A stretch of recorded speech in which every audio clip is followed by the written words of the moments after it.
Hey, welcome to Real Talk, episode 35. I'm Todd. This is AJ. Hello. And we're back at it again. Back at you. 35 episodes in. Surreal moment. Hey, you know my catchphrase. Here we are. It's time to celebrate a nation. July 4th. Go check it out. That's Yeah, our that's a good previous one. episode. Yep. Oh, boy. I didn't say anything else, so I should. know. Hey, what's Real Talk? Real Talk's an opportunity to talk about life, God, the Bible, your faith, and how that all intermixes with your life. Because, that's real life. That's right. So, because it's real life, we want to have real talk. And it sort of spawned out of a real life. I'm not trying to even do this over and over. Real sermon series in which we answer questions live and anonymously that maybe they'd be uncomfortable. People would be uncomfortable bringing up to someone's face or in a normal church service. So what we've done is we've brought that and went digital with it. So up above, you will see a link, www.theremnant.live/real-talk. Click the link, a box will pop up, form fillable box, tippity tap, that means type. You enter the question and hit submit. It shoots into a database completely anonymous. Couldn't find you if we tried. Because we've tried. We have. That probably scared people. No, we can't. We really can't find you. However, that's the gist of it. So we do this really in two different ways. We have a pre-recorded, so this meaning this was recorded earlier. Yep. When you guys see it.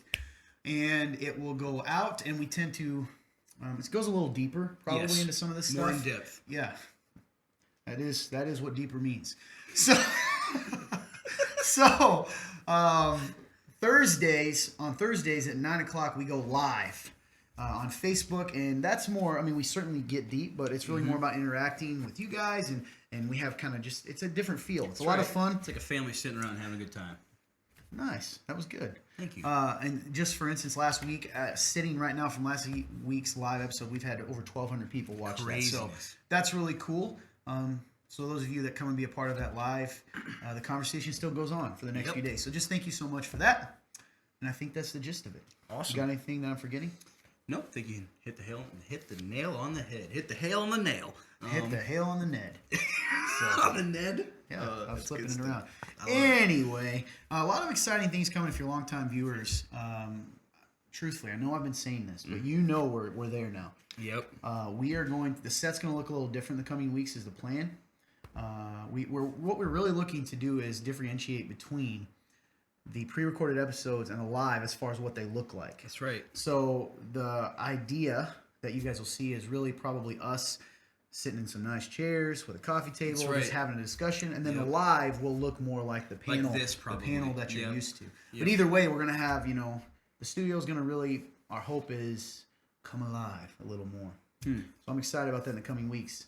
Which reminds me of one other thing. I know she didn't do this in fact, told me this wasn't done for any sort of shout out, but hey, we love people. We do. Hey, I want to give a big shout out. This episode is brought to you by Regina. Thank you, Regina. I don't really want to say her last name, but I guess I could. So Regina, you want to say it? Go ahead. All right. Regina, thank you so much for your donation to Real Talk and for being one of our biggest supporters. I know that, she has just been so involved and a part of this ministry and interactive and so cool to hear how it's impacted her life. Oh, man. So, Regina, thank you truly. We love you. We appreciate you. And, again, thanks for supporting this ministry. Thank you. In numerous ways, not just financially, but just you being here and being a diligent viewer. So, thank you. So, hey, we start all this out by typically talking about how our week's been. So, how's your week been, man? So, going back to... Did you just laugh already? I'm so sorry. You gotta explain yourself. No, never mind. I'm okay. I'm back. I'm back. Okay. All right. I'm back. All right.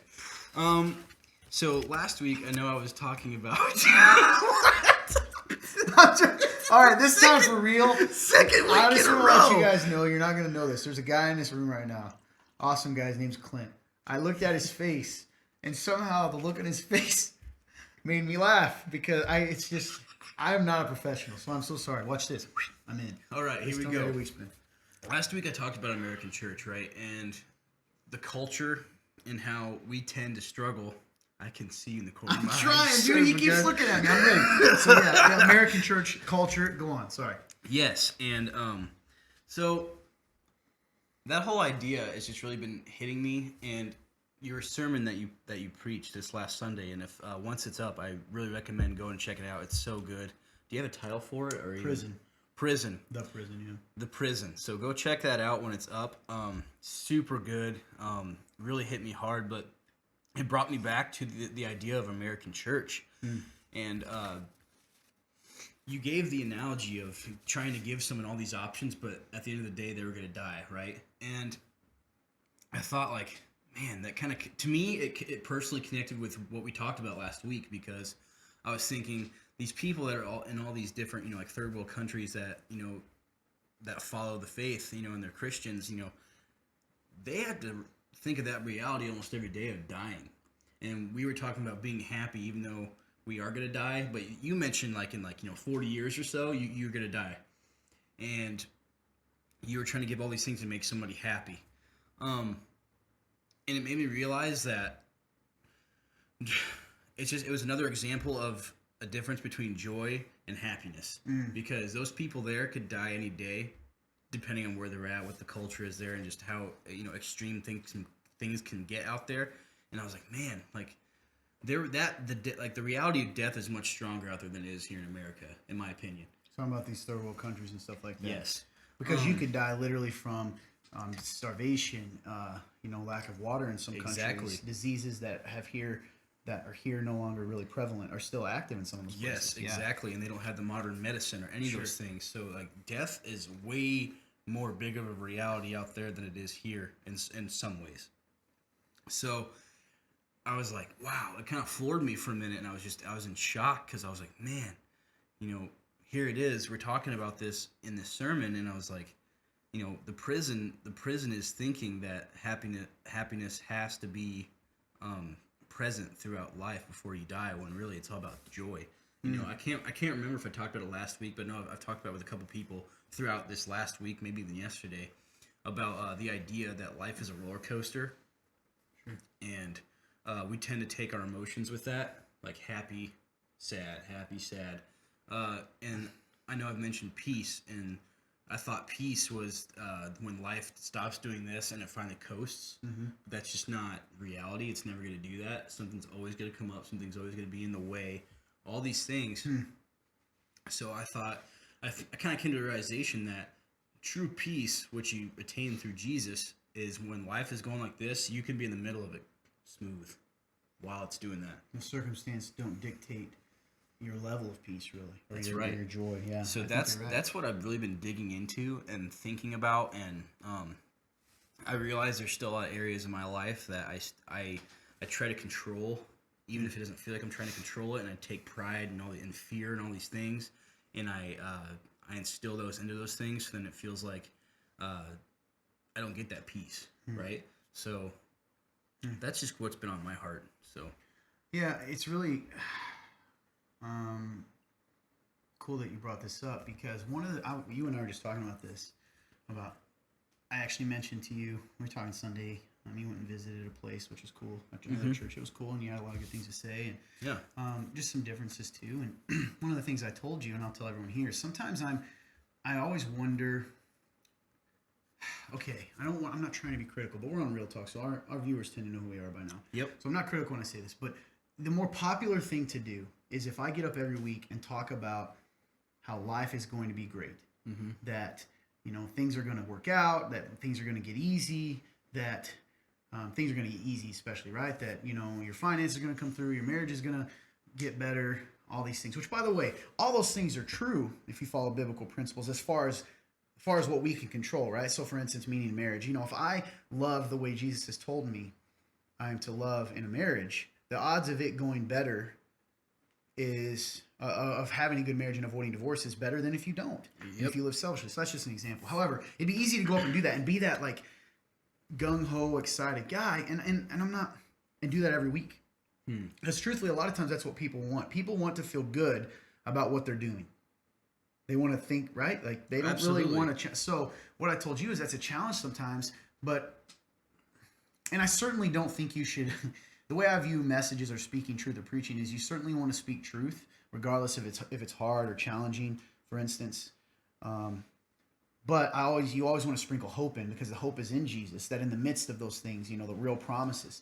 So this ties into what you just said and how I've been viewed in my own life. I sometimes feel like I'm weird because to me it's pretending. I don't like the ones that tell me everything is gonna be great tomorrow, because then when it's not, I ask God why. I feel like he lied to me. When the truth is, God never said every day is going to be trial free. That's what to me, it's more joyful and more peace to look at Jesus and see the words where he said, in this life you will have trials and tribulations. But take heart, I have overcome the world. Because to me, that is more joyful, because he isn't setting me up for failure. He's telling me, I'm telling you, there are going to be days that it's down here, that it's hard, that life is tough, that things, this is a mess. But I want you to know that in the midst of that, I will give you the peace. I will let you overcome it, all these other things. I was talking to a friend of mine who he said, yeah, I'm really struggling. This was Sunday and kind of goes with it. And he said, and then I beat myself up. He said, my favorite verse is Philippians 4:13, and I can do all things through Christ who strengthens me. And listen, that verse is sometimes taken out of context, because I said to him, because he's sad and struggling through, I said, are you not still here? Are you not working through it? It doesn't say I can do all things through Christ who strengthens me and it'll be easier and I won't be sad. He said, I can overcome these things. I can do this. I can make it through this because of who is in me is greater than who is in the world. Does this make sense? Yep. So I hope I'm not, it really speaks to me what you said, because sometimes I'm like, the idea, because even third world stuff, Jesus doesn't have to lie. Okay? We don't have to lie about what the gospel is to make people want it, because the joy and the peace comes from the truth of what he says. And the truth is, because of sin and our mistakes and a lot of things, this world's tough sometimes.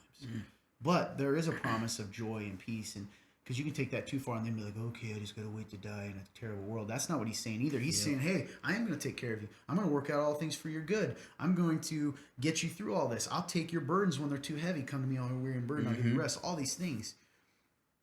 Don't worry about those circumstances, because what you're saying is right on, right? I will get you through them. Yep.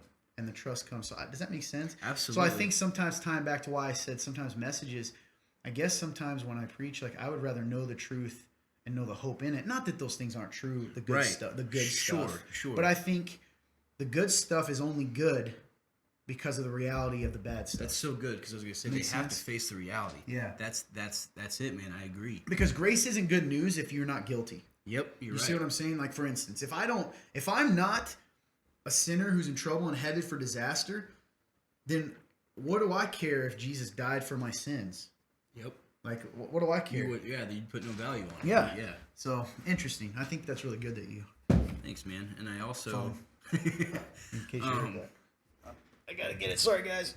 I'm gonna stomp it. Go on. I think another thing that you said that was interesting, it kind of hit me, was the idea, you mentioned how, you mentioned trials and tribulations, you know, Bible says that. Do you think it's almost naive or even unrealistic to think that every day isn't a trial in a way? Because every day you wake up, there is a battle. Absolutely. We just don't talk about it. I think it's naive to think that you're not in a battle. You know, whether or not you have days that are easier than others. Yeah. You know, for instance, here's a reality that the Bible says that's kind of scary, especially if you don't. Your enemy, the devil, prowls around like a roaring lion, waiting for someone to devour. That's right. What? And he's persistent, has to be. Yeah. You know, and stuff like that. So yeah, I think that's kind of what I mean. I think we're setting up. You've heard me say this before. There's a sermon we have on our website called this, but we're setting up paper Christians. And what that means is Christians who seem the part, look the part, but there's no substance behind it. And as soon as a wind blows or a storm comes, they fall and they crumble because no one's told them the truth. The truth is not that when you follow Jesus, everything gets easier. Yep. But when you follow Jesus, everything is better. And dude, that hit me You so know what I hard. mean? I think there was such a cool realization for me to understand what true peace was, because to me, it's like I was being naive. I was thinking that true peace in life was that steady, but the enemy he isn't going to allow that ever in this in this world. You know? Yeah, and that doesn't mean but the other side of that is doesn't mean that, because that can seem depressing too. God does not, God is going to shield us and protect us and make sure we rely on. And if we do what he says, that's the other thing we're not talking about. Yeah. So you want to minimize some of that. You want to make sure that you're staying strong. You want to make sure that you're able to handle those things, then when he says things like, man does not live on bread alone, but by the very word of God, that you need to read the word and be in prayer, that I am the vine, rest in me, all these things he says takes on a new meaning. Because then it's just like anything else. He's saying, listen, you need me. This isn't because I'm arrogant. You were made for this. You need me just like an apple tree needs to be hooked to the tree to keep growing. You need to stay connected to me. So, I think a lot of Christians, the other thing, and I include myself, I just told you this, is I sit around and I say, oh God, you promised me, why am I feeling this way? Why am I overwhelmed? And I feel like he's like, well, have you tried doing any of the things I told you to do? We sit there and complain about Christian life when haven't done what he told us to do. So the challenge that I'm telling myself is, why don't I unabashedly, fully follow him, do what he says, and then see what life looks like? Does that make sense? It's almost like we talked about this. You said this. You gave a good analogy. Do you remember the one you gave when we were talking about it? But I can think of one right off the head. It's like saying, I'm starving. I'm so hungry. And Jesus is like, God's like, well, have you opened the fridge and ate the food I put there? It had to do with sitting still, I think, or something. Yeah, like that. so, it's one of those things, man, where I think it's all tied together. We're missing it. It goes back, we've been saying this for a few weeks, I think, and I'm in that boat. I want the good life, but maybe I don't want to do what it takes to have the good life. The good life, So, good stuff, man. Absolutely. Yeah. I don't even think we got to asking how you were doing. How are you doing? Well, we talked about some of it. I think overall, I'm okay. I'm trying to really think of anything specific because I want to be transparent with everyone. Yeah. I mean, today was good. Okay, so I'll stay with it. Today was good. You've been around me most of the day, so I was on. If you know me, if you know Todd well, I was on one of my dream, vision, passionate roller coaster days where I've got 25 things that I see and want to do for our church and for us, and I'm as excited about all of them. Yeah. And the thing about me is when I get in those modes, I want to do them all at once. Me too. And that's probably not realistic. I'm like, oh, I want to meet with these people. It needs to happen today. And I'm just so excited. Yep. So that's been cool to dream and be excited, and that's the stuff I'll say this to everyone. So I think I'm pretty good at dreaming, thinking through problems, figuring out how things. I'm not detail oriented. I mean, I get bored if I'm having to sit down and think of. I use this example a lot. Like, I'm the guy that goes, okay, we can get to that place if we go around this forest and over this river. Then we'll be able to get up there easier. And everybody's like, oh, I didn't think of that. But if you tell me how we're going to get across the river and you want me to sit down and draw out the dimensions of the bridge, I'm going to be bored. Because I'm already at that point, I'm already over it, thinking about the mountain that's on the other side and how we're going to get around that. So you need both types of people. So I feel more alive when I'm sitting here dreaming and thinking and like of how to get people, to see vision or improve things or whatever. So today's been an exciting day in that aspect. Absolutely. Which has made me in a better mood. Which you could probably say. Oh, absolutely. And even me makes too. Me convicted a little bit. Me too, actually. I was about to say that. It makes me wonder why we're not like that every day. I don't think I let myself dream. I get caught up in the stuff that drains my life instead of the stuff that gives me life. That's so true, though. Yeah. Yeah. So, hey, I'm blessed and very thankful, for today. Beautiful day out. I'm just very thankful for today. If nothing else, I'm thankful for today. Ugh. So, I think that's one of the parts of being peaceful is being, not contingent on anything else. Just like you said, thankful for today. Now, the pessimist in me gets worried when I'm content with today. I'm like, whoa, what's coming? I don't deserve. I've shared this before. I don't deserve to be. All right. Well, hey, we got a few questions we can dive into and wrap her up here. Alrighty. So one of the cool things we do at our church when we do Real Talk Live, or not live, I'm sorry, Real Talk Sermon Series. Congregation, yeah, whatever you want to call it. Sure. Sermon series is we actually have the kids, the leader, whoever the leader is for the kids the week we do Real Talk, will ask them questions and then they will submit those for the kids. And then we answer those via video and then show it to them live. Pretty cool. Yeah.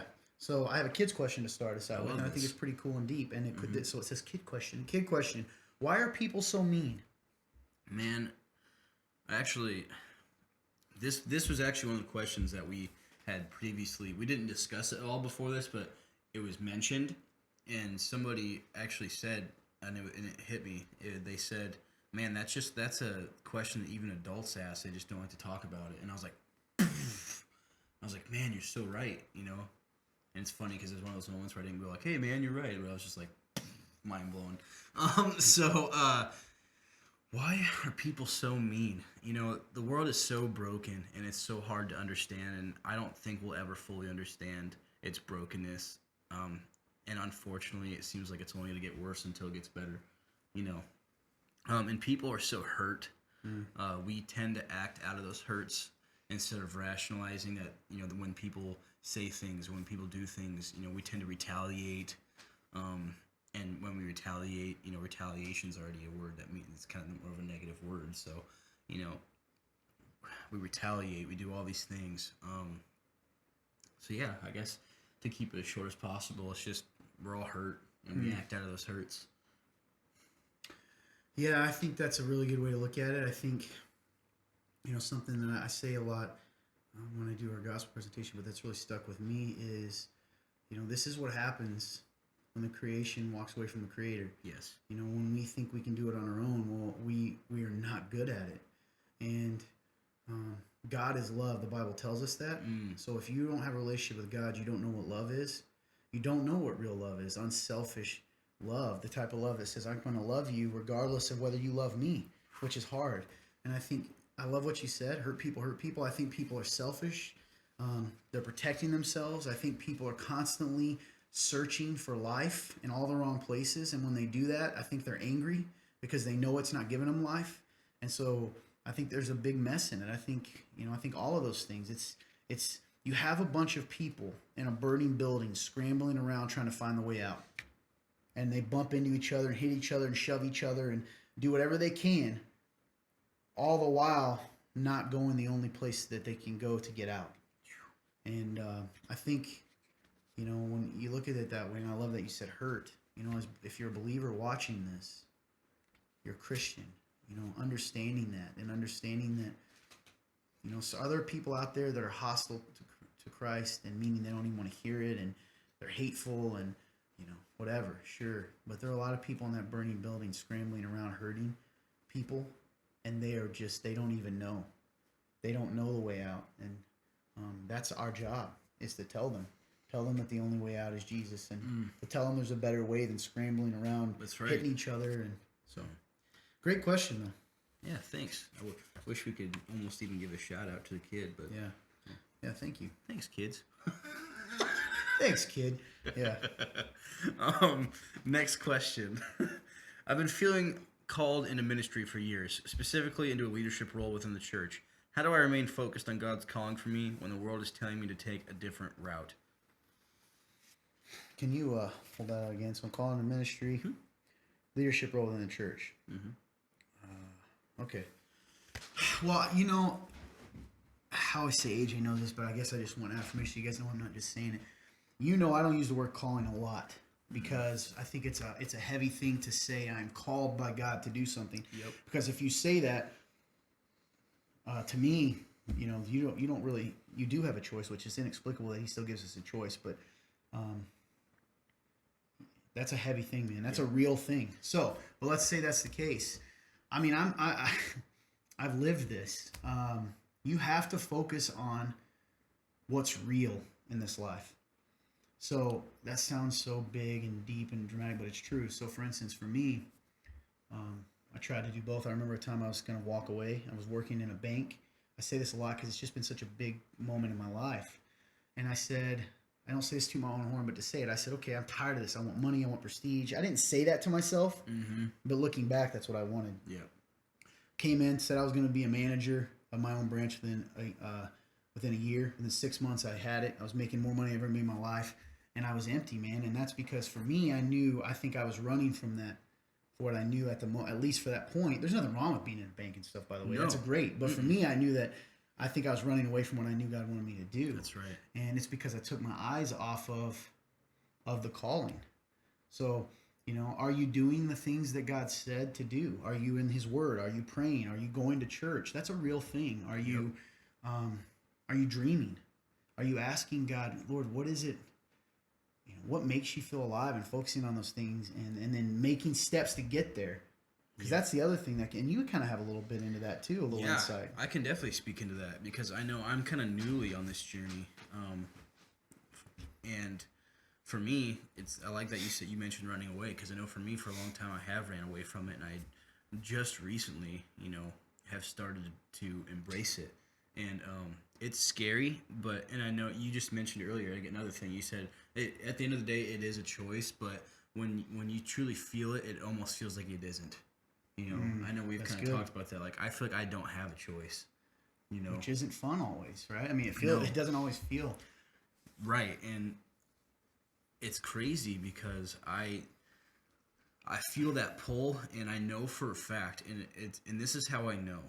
I know tomorrow if I decided to say, you know what, I'm done, and I packed up, went back home to where I grew up, or if I just decided to just go travel somewhere and just live life and try to get, a steady job, working 9 to 5, and try to find a wife and grow up and have kids, which is fine. That's an okay life, but part of life, right? Exactly. It's not just okay. It's a good life if that's But for in your stage right now, you're not feeling. You're at a different place right now. That's right. Exactly. I'm in a whole other place. So I know for me, those are goals of mine. Wife, kids, and all that. But I know for me that this calling it's going to look different than a lot of other people At this stage, especially. Yes, yeah. Especially at this stage, and to a lot of people, it doesn't make sense. It's not tangible. People don't think I'm going to succeed. People think I'm not in a good place, and if anything, it's made it more real because I think of all the people in the Bible of what they had to go through. Yeah. When they were trying to take steps closer to God and trying to do what God had called them to do. And I like how you've referred to our lives as our own little books. So like my book, I'm in that beginning stage of God's going, hey, here it is, and I'm, for a minute I was like Moses going, I don't know if I'm your guy, but I'm finally starting to embrace it, and just try to run along with him. So it's just been wild, but yeah, I want to say something on the other side of this too. We don't need. I've heard this phrase before. So like in life, we don't need more Christian musicians. We need more Christians in music. Yep. It's. I think sometimes when you're a believer and you're really sold out, you think the only way to really serve God, or truly serve God, is if you're working full-time vocational ministry, meaning, you're a pastor or something. Yeah. That's not true. Some of the most amazing people in my life that are making the most amazing impact, real impact, are those people that are working in factories, who are working in banks, who are teachers, because that's what it is, right? Yep. The Bible says when Jesus said, go make disciples of all nations, I've said this before, that can be translated as you go live your life. Yep. And, don't ever feel like it's second rate because God doesn't view it that way. God doesn't view it like ministry leaders, pastors, and then everybody else. Nope, we're all here filling a role and being this high priest, like Scripture says. So, man, there are some beautiful, amazing things happening out there. Yep. And honestly, probably more impact in some ways. And I think that's a little bit of my struggle sometimes. There's sometimes more impact out in that factory. Certainly more opportunity than in church sometimes, right? So be encouraged in that and know that. But that's just for people in general. But if you're called, you got to trust that, and you got to walk it out even when it's scary and hard, because it will look different probably. Absolutely. So all right, good. I struggle. This is the next question. I struggle with watching porn. I've been praying about it for a long time. Prayer hasn't gotten me super far. I've told a few friends, but I'm scared to tell them when I mess up. What advice do you have to break my habit? It's been a long struggle. I want to stop, but it's an addiction that I can't kick. I think it's cool, just to start off, I think it's cool that you've been praying about it, and I think it's cool that you've also managed to tell a couple of friends, because I know that's not easy. And I think it's cool that you're taking it that serious. Keep praying. And I'd say the biggest thing is you have to still be willing to tell people even when you mess up. It talks about carrying each other's burdens. But carrying each other's burdens doesn't mean you bring it up once and then never expect anything else out of it. You have to still be consistent with being you have to be consistent with being transparent. Thank you. Yes. And through that, I think you will grow. People tend to want to be able to change with being as comfortable as possible, and it's just not. Yeah. It's not a thing. Yeah. You have to really allow yourself to be vulnerable in the sense of, here I am, and I mess up here and there, and that's it. Help me. You can't just bring it up once and then expect it to go away. It's not going to happen. Yeah, we got to take the shame off of this battle, too. We are in such a strange time in the world. Pornography is so fascinating because the culture it creates. We've always had prostitutes and nudity, throughout history, and that kind of that lustful, sinful stuff. Yep. But what makes pornography so dangerous and culture shaping is that instead of having to go to it, which can stop some people because they just don't, now it can just come to you. Yep. So once, isn't it interesting that this person, you, if you're watching, you don't want to do it, but yet you're afraid to tell people the times you mess up, even though in telling them, you're showing that you don't want to do it. That's right. People that want to stay in it aren't people that are wrestling with it. That's right. But we have this fear that if we tell people, hey, I messed up again, I don't want to do that, that they're going to go, oh, you want to stay in it. Because in their mind, they have some sort of quota. You can do it 3 times, but after that, you don't want to change. That's ridiculous. And I like that they use the word addiction. Yep. It certainly hits the same parts in the brain as addiction. So, yeah, I think what you said is true. It's okay to be transparent. The other thing you said, prayer hasn't gotten me very far. I don't believe that.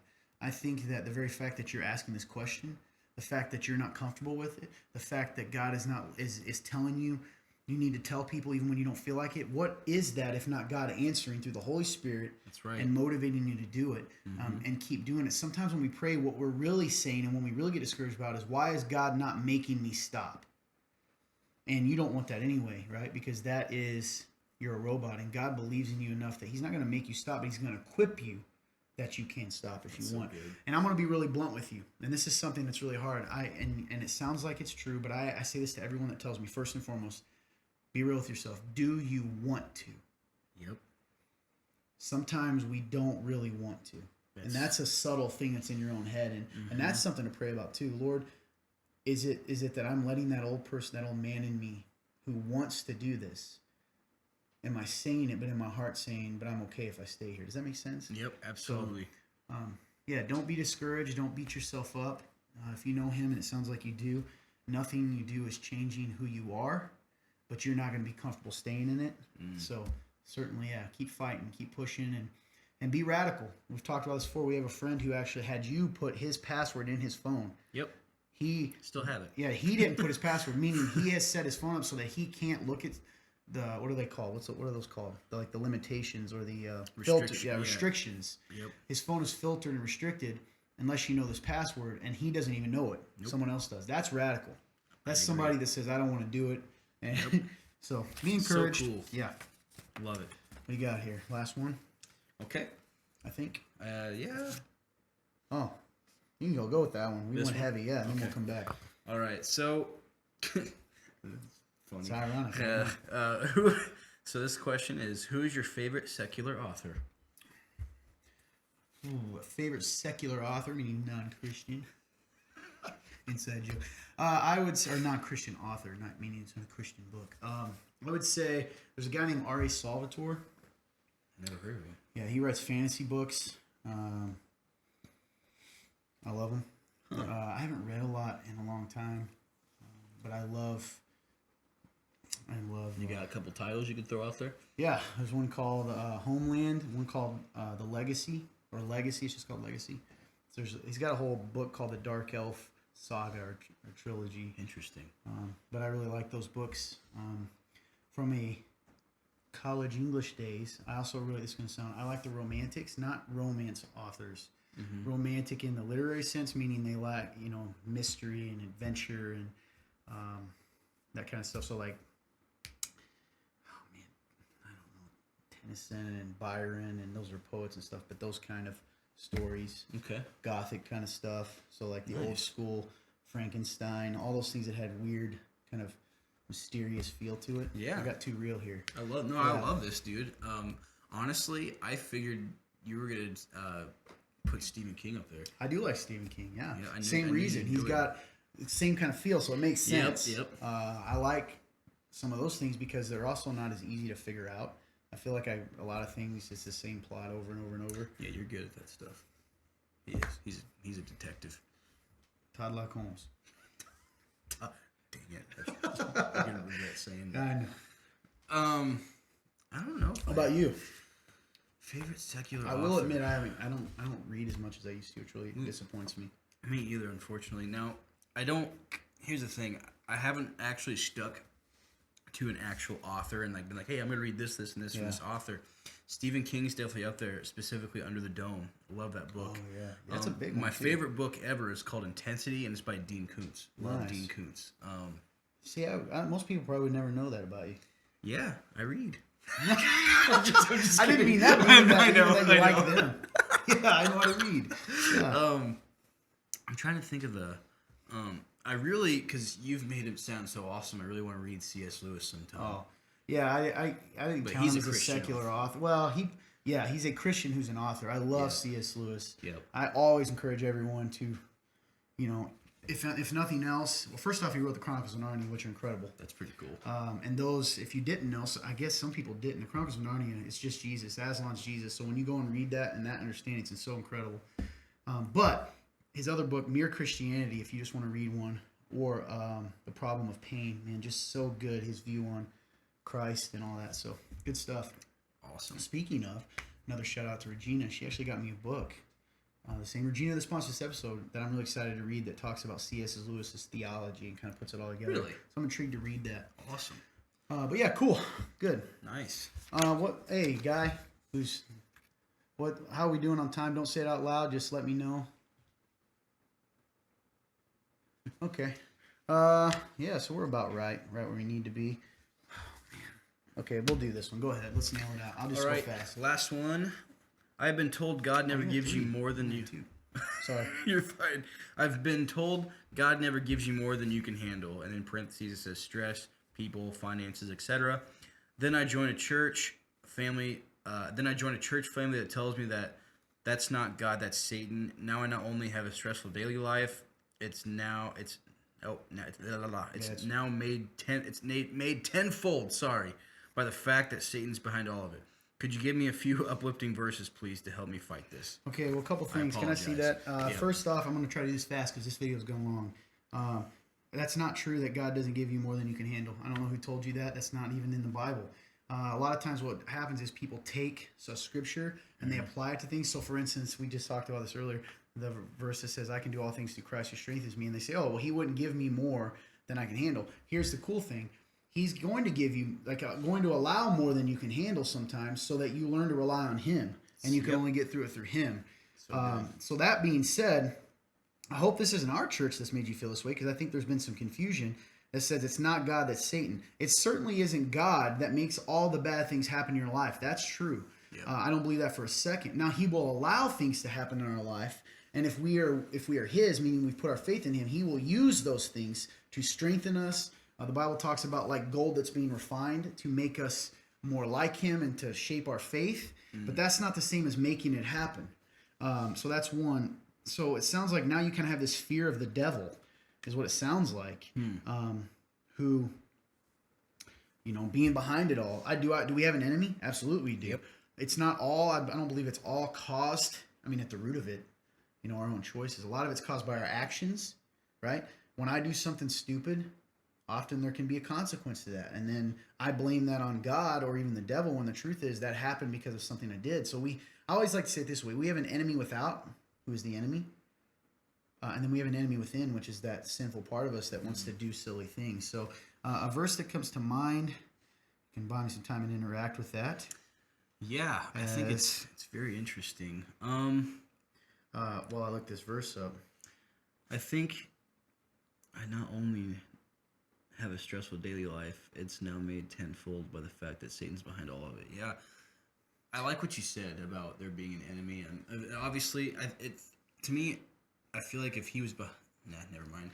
That's a bad analogy. I have Never James mind. James 4. I'll hop back in. Thank you for a second. James 4 kind of talks about it all. I think kind of interesting, more in a weird way. So he says, James 4, starting verse 1. What is the source of wars and fights among you? Don't they come from the cravings that are at war within you? You desire and not have, and do not. You murder and covet and cannot obtain. You fight in war. You do not ask because you do not have because you do not ask. And you ask and don't receive because you ask with wrong motives, so that you may spend it on your evil desires. Adulterers, don't you know that friendship with the world is hostility towards God? So he goes on and then says the Spirit yearns for us jealously, but he gives greater grace. Therefore he says, God resists the proud but gives grace to the humble. Therefore submit to God but resist the devil and he will flee from you.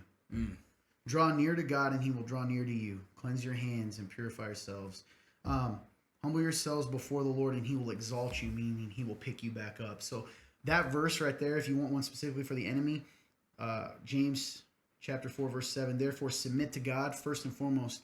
Do what he asks us to do. Submit to him and resist the devil and he will flee from you. You know, we don't have to live in fear from that. It's a scary thing sometimes. We don't have to live in fear from that. So hopefully that helps. You think Absolutely. that answers? Yes. But yeah, certainly don't.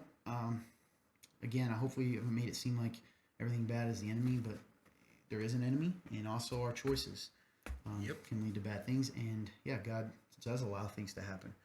Doesn't mean that God makes them; He allows them. So anyway, makes them happen to you, I guess. That being said, that's it. You got anything else? No. Just thank you guys so much. Without you guys, I know I tend to say this a lot, but I just think I should. I think I need to say it every time because I just appreciate you guys so much. Man, I'm starting to. Look. I happen to be towards the end here. It's just like when you go to announcements. Yeah. Without you guys, this wouldn't be possible. So the fact that you guys have stuck around with us for, 35 weeks and then some probably, means the world to me. It's brought me so many opportunities, so much growth, and just I've gotten to know some really cool people. Just through a web series that we would never thought would be able to sprout out to be what it is now. So it's pretty cool. So thank you guys so much. I love you all. Hey, love you too. Appreciate you guys. As we said above, check out the link, www.theremnant.life/real-talk, and submit a question or a topic. We would love to discuss that with you here. If this video blessed you or you enjoyed it or made you laugh or anything at all positive, would you do us a favor and like it and even share it if you want to? Truthfully, you would not believe how many people will watch something just because you share it. That's right. Especially if you write a little thing at the top like this was funny or I really enjoyed this part, people will click on it more. So I know we got a lot of shares, but taking a second to provide something helps too. Also, if you want, there should be a link above if you want to donate to this ministry directly, www.theremnant.life/give. There's a drop-down box. When you go to this, it'll take you to a page, hit Real Life, donate. It's fully tax deductible, and it goes straight into the ministry. And we're so thankful for you guys, truly. I think that's about it. Yes, sir. We love you guys. We hope to see you this Thursday. Oh, let me look. October 17th. Makes sense.